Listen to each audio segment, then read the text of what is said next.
Greetings. इस video का topic थोड़ा सा इंटरेस्टिंग है जिसका है breakups and heartbreaks. And जितना ये थोड़ा अभी फ्री ऐसा लग रहा है, लेकिन एक्चुअल में जब जिसको होता है उसको पता चलता है कि this is very hard to overcome. अब हम यहाँ पे सिचुएशन लेने वाले हैं कि मान लीजिए ब्रेकअप हो गया है या बहुत टाइम हो गया ब्रेकअप को, 2 साल 3 साल, और उसमें से बाहर नहीं निकल पा रहे हैं। अ, तो उस केस में क्या करें? ये मेरा पर्सनल एनालिसिस है एंड हो सकता हो ये गलत भी हो सकता हो ये टाइम के साथ चेंज भी हो, बट हाँ, अभी के लिए पर्सनल मेरा ये एनालिसिस है कि जो ब्रेकअप से बाहर निकलने का, जो हम नहीं निकल पाते, उसके पीछे 3 रीज़न होते हैं। सबसे पहला होता है एक्सेप्टेंस, दूसरा होता है चॉइस और तीसरा होता है स्ट्रगल। ठीक है, इसको समझने की कोशिश करते हैं। सबसे पहला लेते हैं एक्सेप्टेंस। अब ईज़ियर सेड दैन डन, कि मतलब कहना बहुत आसान होता है कि एक्सेप्ट कर लो, लेकिन एक्चुअल में जब करने का बारी आता है तो होता नहीं है, या फिर कोई बताता नहीं है कि करना कैसे है एक्सेप्ट। बोल तो देते हैं, जैसे अब मैंने ऐसा पर्सनली बहुत सारे प्रवचन्स में सुना है, एक्सेप्ट करो मतलब जो ईश्वर ने दिया है वो मान लो, ये वो, लेकिन एक्चुअल में तो होता नहीं है और हमें कोई बताता नहीं है कि करना कैसे है। ठीक है, अब तो मेरे एनालिसिस के हिसाब से ये है कि पहला पहला लेके चलते हैं एक्सेप्टेंस। एक्सेप्टेंस आता कैसे है कि हम अगर अपने माइंड को इंटेंशनली या फिर अनइंटेंशनली सबकॉन्शियसली कोई रीज़न प्रोवाइड कर दें। अच्छा ठीक है, इसका प्रूफ क्या है? जैसे कि अब यहाँ पे हम ब्रेकअप को थोड़ा-सा लेके चल रहे हैं, इसके रिस्पेक्ट में बता रहे हैं, बाकी लाइफ़ की ये मोस्ट ऑफ द चीज़ों में शायद लग जा सकता है। मेरे एनालिसिस के हिसाब से लाइफ़ की मोस्ट ऑफ द चीज़ों में लग जाता है ये लॉजिक जो अभी हम प्रोवाइड करने वाले हैं। कि एक्सेप्टेंस आता कैसे है? जब हम लॉजिकल रीज़निंग देते हैं अपने ब्रेन को। जैसे कि फॉर एग्ज़ाम्पल, हर किसी के जो फैमिली में या हर किसी की लाइफ में कुछ ऐसे लोग होते हैं जिनसे वो थोड़ा डिस्टेंस मेंटेन करना चाहते हैं। जैसे आप अपना थोड़ा अपने लाइफ में थोड़ा ऑब्जर्व करो, कोई ऐसा होगा जिससे आप बात करना बहुत कम पसंद करते होगे। ठीक है? जैसे मान लो चाची हो गई, मामी हो गई, पड़ोस में हो गया, ये हो गया, वो हो गया। ठीक है? आप अगर ऑब्जर्व करोगे अपने ब्रेन को, तो जब भी वो लोग आपके आस-पास आते हैं या आप उनसे बात करते हो, तो मन में एक बड़बड़ शुरू हो जाती है। मतलब मन बोलना, ब्रेन में बोलना शुरू हो जाता है कि इससे दूर रहना, क्योंकि ये जो है इसका नेचर ऐसा है। मान लीजिए कोई लड़ाकू है तो आपको लगेगा फिर इससे बात करेंगे तो प्रॉब्लम ही आएगी, या फिर मान लीजिए कोई ऐसा इंसान है आप इससे ज़्यादा रिलेट कर पाएंगे, कोई ऐसा इंसान है जिससे आप कोई भी बात कहो और वो पूरे पूरे मोहल्ले में फैल जाती होगी या पूरे घर में फैल जाती होगी। तो आप उससे जब भी बात करते होंगे थोड़ा ध्यान से करते होंगे, क्योंकि आपके ब्रेन में जब भी आप उससे कुछ बात करोगे ना, तो आप ऑब्जर्व करोगे तो ब्रेन में बड़बड़ चलेगी कि इससे उतनी ही बात करो, वरना ये पूरी बातें फैल जाएँगी। मतलब क्या है, हमने अपने आप को एक पर्टिकुलर प्रॉपर लॉजिकल रीज़न दिया हुआ है। अच्छा, अब जैसे कि एक ट्रैप है यहाँ पर कि लॉजिकल रीज़न देना ही क्यों ज़रूरी है? हम कुछ भी बोलते रहें अपने आप को, वो मन ब्रेन क्यों नहीं ऐसा, मतलब हमने सुना होगा कई बार कि ब्रेन को कुछ भी बोलते रहो, ब्रेन एक्सेप्ट कर लेता है। कुछ टाइम तक बोलते रहो, वो जो फेक चीज़ होती है वो रियल मान लेता है। लेकिन मतलब आप एक बात खुद सोचो, जो लोग ब्रेकअप से नहीं निकल पा रहे होंगे, काफ़ी टाइम हो गया उनको, 2 साल 3 साल, वो अपने आप को कुछ ना कुछ लगातार हर दिन बोल ही रहे होंगे, लेकिन फिर भी उसमें से नहीं निकल पा रहे, क्योंकि ब्रेन को आप बेवकूफ़ कुछ टाइम तक बना सकते हो।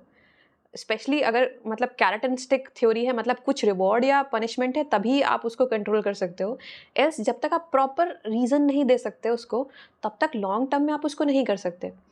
ठीक है? अब ऐसा क्यों? क्योंकि ब्रेन नेचर का एक सुपर कंप्यूटर है और उसको फ़ूल करना, जो कि आपके सारे एक्शंस को कंट्रोल कर रहा है। इन शॉर्ट, जो रियलिटी है, पूरी आपकी लाइफ़ को, एक्शंस को कंट्रोल कर रहा है, उसको आप बेवकूफ़ बना नहीं सकते। सो इसलिए उसको लॉजिकल रीज़न देना ज़रूरी है।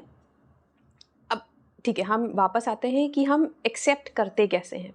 ठीक है? अब और मतलब प्रोसेस क्या होता है एक्सेप्टेंस का? ठीक है? जैसे मान लीजिए आपका ब्रेकअप हुआ है, ठीक है? अब आप इस फर्स्ट ऑफ ऑल इस फाइट में मत जाइए कि मैं सही था, वो सही था, वो बाद में देखा जाएगा। जब आप एक नॉर्मल स्टेट में आ जाएँगे, तब आप इस पे सोचिए या तब आप इस पे ध्यान दें, तो ज़्यादा बेटर होगा मेरे हिसाब से।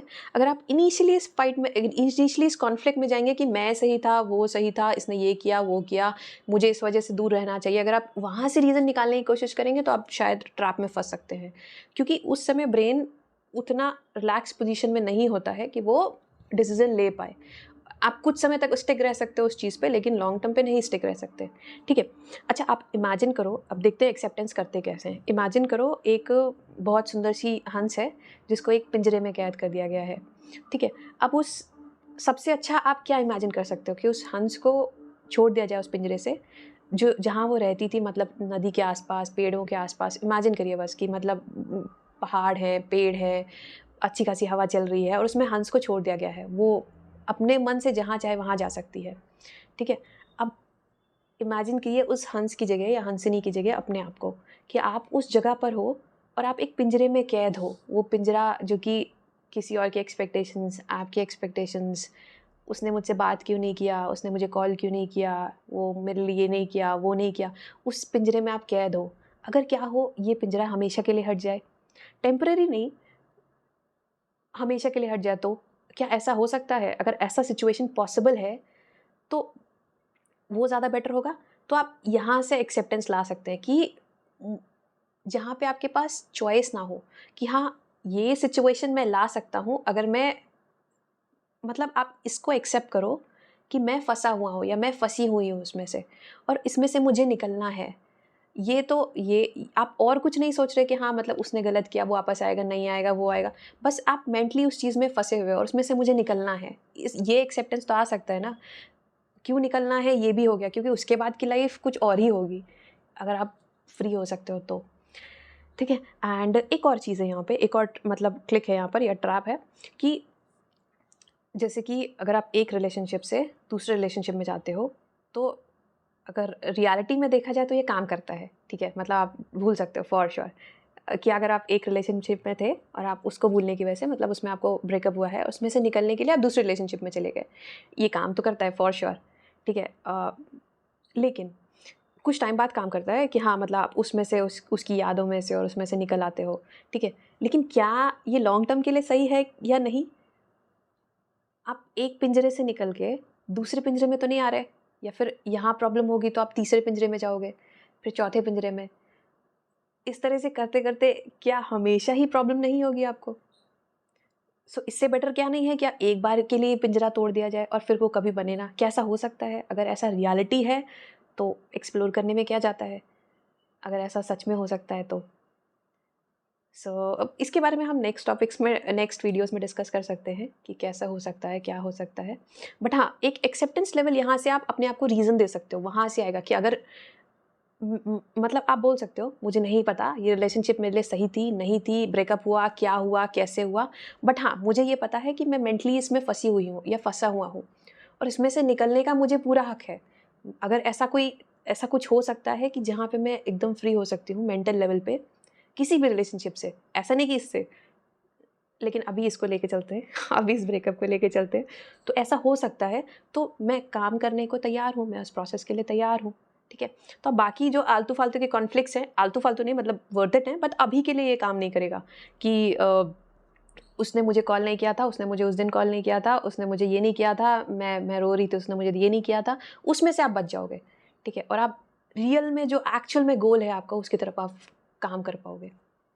बाकी के जो बाकी 2 पैरामीटर्स हैं, चॉइस और नेक्स्ट एक क्या था, एक्सेप्टेंस, चॉइस एंड स्ट्रगल, ठीक है? ये तीनों कैसे लिंक्ड हैं, वो हम नेक्स्ट वीडियोज़ में देखेंगे क्योंकि लंबी हो जाएगी। सॉरी।